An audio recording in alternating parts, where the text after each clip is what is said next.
Oh my God. I totally did it to myself. I remember last episode, I was like, oh, you got to love all of life. Well, I got a lesson in that this last week. Holy cow. Yeah. First of all, the responses that I got from that last episode were so lovely.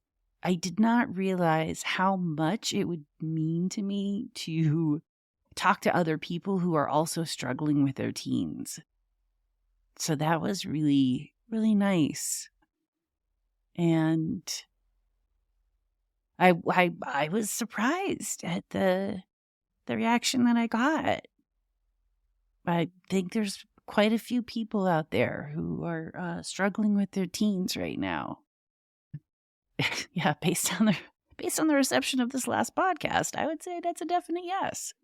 So I got to practice forgiveness and transmute a relationship from being one where you're like really angry to one where you are back to just loving awareness of that person. And it's got me thinking that it could be helpful for me to like kind of talk through what my process is for forgiveness, because it might help someone else. And I got to tell you, forgiveness is for you. It is such a key to living your best life. It is so key to living your best life. And it is for you. And I feel like when you're able to process through and come to the other side, then you're able to see that person as they are in the present moment and not carrying all those stories and the baggage because you let that shit go. And then you're actually creating space for that person to show up as the possibility that you see. And the new timeline that you're on, because you're no longer judging them for all the shit they did for all the years in the past. And you're like, I'm just going to look at you for who you're showing up to be right now. And sometimes people will surprise you. A lot of times. I think that at least I'm lucky enough in my life right now to be surrounded by people who are growing and leveling up and expanding.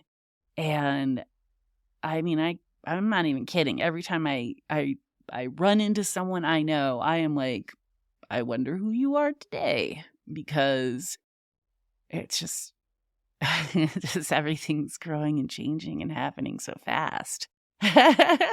So, getting through the forgiveness thing is the faster you do that in a meaningful way. We're not spiritually bypassing. We're not feeling or feeling, like all of that is happening. I'm able to get to the place where I see the gifts in all of it.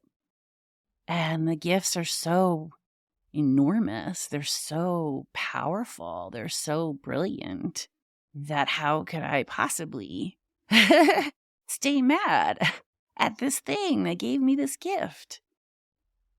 And it was going back through my childhood and recognizing the ways that things in my life helped shape who I am today, and like legit gave me superpowers. How could I stay mad at the situation or the people who did what their role was in creating, who I am today? Like, I wonder if specifics would help. Probably. They always do. Okay. So I got to experience what it was like to be the oldest daughter of 5 kids in a home where there was a single parent, my mom, and very little financial stability. There was a little bit of food scarcity. There was lots of outdoor nature time. And, we had we had a very exciting childhood. Where my childhood was pretty bonkers because we were freaking feral and we raised ourselves. and and so for a lot of it, it was really great. But then there was a point in time when I became the one responsible for like getting my younger sisters off to school and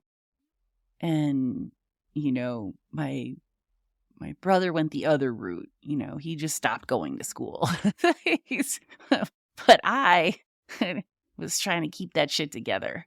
And so there's like a couple things, that there's so many lessons that I have and who I am because of that moment in time, right? Like, I think that a large part, a big part of my playfulness is this this desire to play and to show up playful.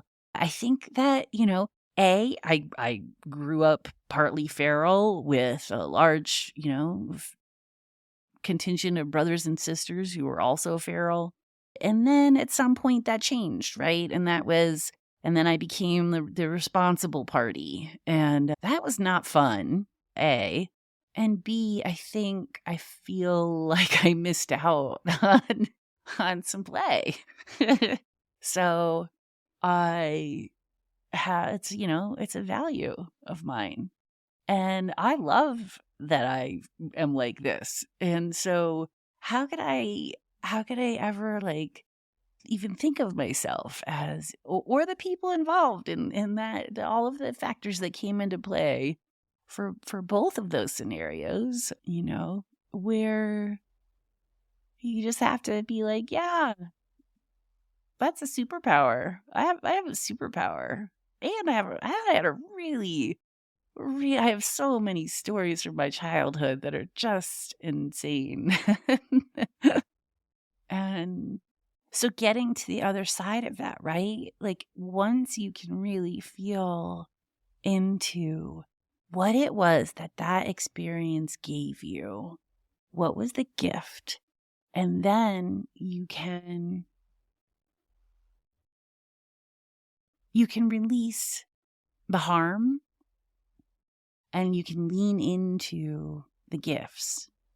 And then once you can lean into the gifts, then you can start to look at those people, and a lot of times for a lot of us, it's our parents, I'm obviously going to have some things to work on with Jackson later in life, or maybe sooner. We don't know. There were some improvements. There were some improvements, like little ones, like micro improvements, but heading in a positive direction. And I've got some other thoughts and ideas about that, but we're gonna pick that up later. Yeah. So a lot of times it's our parents, right? We have to forgive them, and we don't want to because there are so many ways where they did not show up as the parents that we needed, like at all. And it's so easy to just fixate on the bad things. And there comes a time where you just have to, I hope that there is a day when Jackson realizes that his mom is a human and that she was trying the best she could and it wasn't good enough for him, but she really tried. Is trying, And so when you look at your own parents, that was the best that they could. And that is very different depending on who the parent is and what their experience of being parented was. Like it's coming from an informed place. So how do you not, right? Like you can, when you think about what were the things that happened to that human in order for them to show up like that to their own children, Imagine what they had. You can get some compassion in there for it. You can get some compassion in there for it. And then you have the gifts that you got from it. You found some real compassion for this person as a human. You recognize the fact that none of the feelings that you've been holding on to for years have been doing you any good at all. None of it. It's carrying on more of the bad energy. So it's a benefit to you to let that go. Let it go. And focus on the ways that that person showed up as a positive thing in your life. This is a key. This is a key piece. You come back to love for that person. And the way that you get back to love for that person is thinking about the ways that you did connect. That person was a terrible father. However, so interesting to talk to. And the conversations that you had were so great. And, the common ground that you found with each other was really amazing and lovely and funny. And, and as long as you were focused on how to get their A game, you got their A game. And their A game is great, actually. You just didn't get to see it much as a kid. But now as an adult, if you can find it, it's pretty great. It does wonders, actually, for your own peace and coming, truly full circle on the forgiveness. And yeah, there's so much good to it. There's so much benefit to it. And so this past week, let's see if I can, is this going to work? Can I walk you through this without getting too detailed? All right. So the scenario is, if the eclipse is messing up your relationship, it messed up a lot of relationships. This actually will be really good for you. So how do I get to the other side of a breakup and then end up in a really good relationship with that person on the other side of the breakup, no matter what they did? Really? I mean, yeah, there's always, the classic things, right? Like cheating or lying or, falling out of love or, those kind of things. You can get to the other side of them. So the way that you can get to the other side of a breakup is like this. You need space from that person. And that space can vary, It can take 30 days of no contact. It can take a few days of no contact. But there's a no contact period of time, especially for the person who is potentially having the heart hurt the most in this situation. They need to have the time that they need. And so what you do is once you've got that time, you start off by allowing yourself to feel all of the feelings. And if you're lucky enough, you have a friend like I do who allows you to say all of the ugly things, just creates space for you to say all of the ugly things. And as you're talking, more is coming out and you're just like, oh God, I have all these feelings, blah. But that's a really important part because you really want to identify all of the stories that you're telling yourself about what happened, about the breakup, about who that person is, what they done to you, how long ago you should have broken up, what were the red flags, like all of the, you got to do it all. You got to look way under that hood and find the one that you don't want to say out loud. And then you have to say it out loud. And, one of the things that I used that is so powerful, it's magical. It is this exercise called aspecting. And I learned this at one of the most transformative retreats that I've ever been to. It changed my life 2 years ago, and I will link it in my show notes. But anyway, I learned this tool from them, and it is called aspecting. And you put a pillow on the floor, and you face the pillow on one side, and you pretend that the person you're breaking up with is on the other side of that pillow, and you talk to them, and you tell them all of the ugly things, and you don't censor anything. You don't try to say it softly or nicely. You just say whatever you want to them. And then you go over to the other side of the pillow, and now you're them. And you respond as them to all of the things that you just said to them. And you go back and forth. And eventually, once all of the ugly things are said and addressed, and you've been able to drop into the point of view of the other person several times, you get to a place of understanding where each other was coming from and what they need. You have this deep sense of clarity around the issue. And you sort of are able to let go of what you thought it was, which it was not, right? Like you're shattering the illusion of the thing that you thought. And,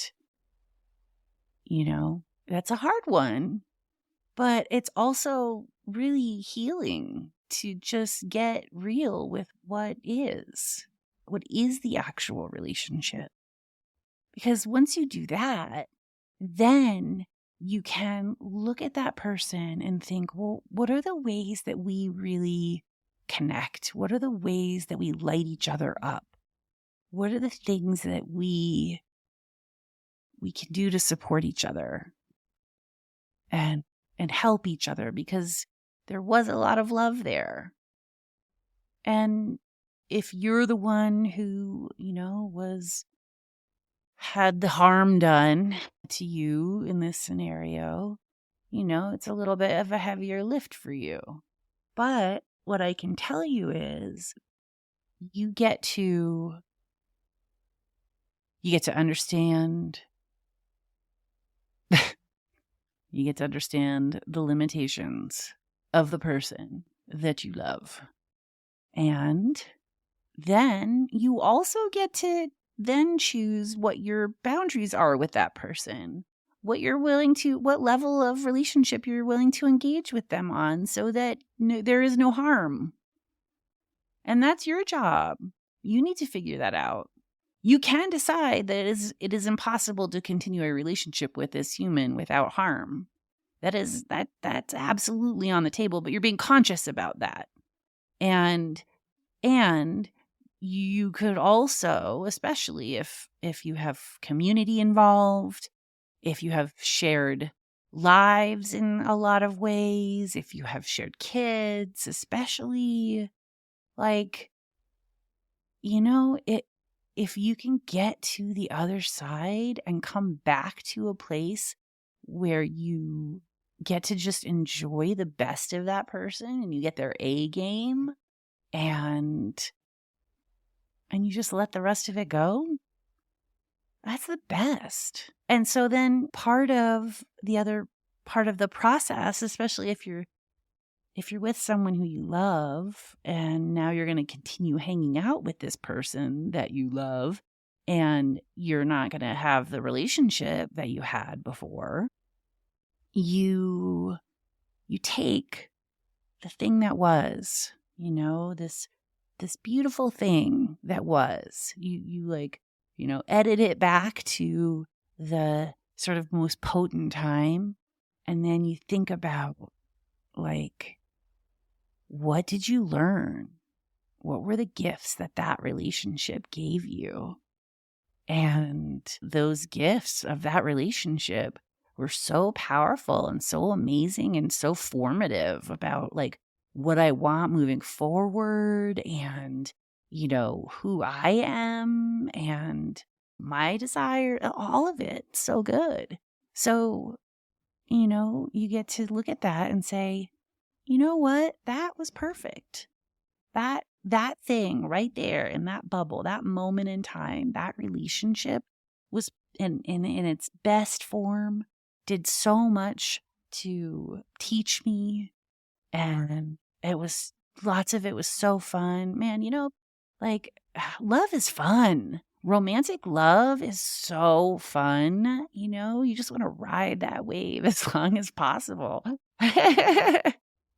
So if you can get back to that feeling, and then when you see that person out and about, when you run into them, when you share a family gathering still, or whatever it is, you hold them to that. You had that relationship, so you can have that again. Romance aside, bringing romance back in is really, everyone tries it and it doesn't really work. Like, there's a reason that you're at this place. So, but, so everyone has to find that out for themselves. No one's going to get told that that's a bad idea. You got to find that out for yourselves. But you can still show up as the person who's interested in the same things that they're interested in, or, the ways that you joke around together, and, and that's fun.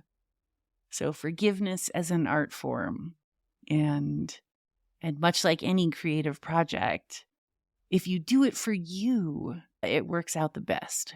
Don't make art for other people, make it for yourself. I often will wait to record podcasts until I feel that way, until I feel like I can show up giving you a little spiritual hug, positive energy, giving you a smile. And I'm recognizing that, well, life is lifing, life is happening.